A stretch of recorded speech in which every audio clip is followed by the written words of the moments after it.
ಇಲ್ಲಿ ಬಂದಾಗ ಫಸ್ಟು ಮೊದಲನೇದಾಗಿ ನಿಮಗೆ ಕಾಣಿಸೋದೆ ನಮ್ಮ ಭಾರತೀಯ ಸಂಸ್ಕೃತಿ. ಯಾಕಂದರೆ ನಾವೆಲ್ಲ ಹೇಗಿದ್ದೀವಿ, ಇತ್ತೀಚೆಗೆ ತಾವು ನೋಡ್ತೀರಾ ಇದೇ ಮಾಧ್ಯಮದಲ್ಲಿ ತೋರಿಸ್ತಾ ಇರ್ತಾರೆ, ಮಾತಾಡಿದ್ರೆ ಹಿಂದೂ ಮುಸ್ಲಿಮ್ಸ್ ಅಂತ. ಆ ಥರ ಯಾವುದೂ ಇಲ್ಲ, ಬರೀ ಅದು ಒಂದು ರಾಜಕೀಯದಕ್ಕೋಸ್ಕರ ಅಷ್ಟೇ. ಇಲ್ಲ, ಆ ಥರ ಏನೂ ಇಲ್ಲ. ಭಾಳ ಅದ್ಭುತವಾಗಿ ಎಲ್ಲರೂ ನಾವು ಹೊಂದಾಣಿಕೆಯಿಂದ ಇದ್ದೀವಿ ಅನ್ನೋದಕ್ಕೆ ಇದೊಂದು ಉದಾಹರಣೆ ಅಂತಲೇ ಹೇಳಕ್ಕೆ ನಾನು ಇಷ್ಟಪಡ್ತೀನಿ. ಇಲ್ಲ, ಅದು ಬಿಟ್ಟು ಮತ್ತೇನು ಪ್ರಯೋಜನ? ಹೇಳ್ತಾ ಇದ್ದೀನಲ್ಲ, ಸಣ್ಣ ಮಕ್ಕಳಿಗೆ ತಾವು ತೋರಿಸ್ಬೋದು.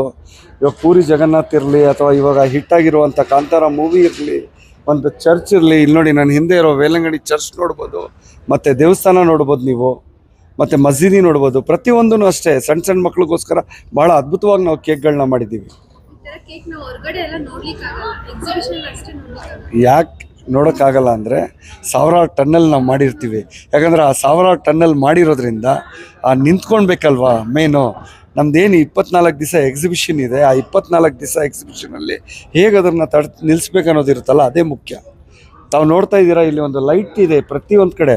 ತಾವು ತಿಳ್ಕೊಂಬಿಟ್ಟಿರ್ಬೋದು, ಅದು ಒಂದು ಬರೇ ಲೈಟ್ ಅದನ್ನು ನೋಡೋದಕ್ಕೋಸ್ಕರ ಹಾಕಿದ್ದೀವಿ ಅಂತ ಅಲ್ಲ. ಅದಕ್ಕೊಂದು ಟೆಂಪ್ರೇಚರ್ ಅಂತ ಇರುತ್ತೆ. ಆ ಟೆಂಪ್ರೇಚರಿಂದನೇ ಅದು ಕೇಕು ಅದು ನಿಂತ್ಕೊಳ್ಳೋದು. ಥ್ಯಾಂಕ್ಸ್ ಸರ್, ತುಂಬ ಥ್ಯಾಂಕ್ಸ್.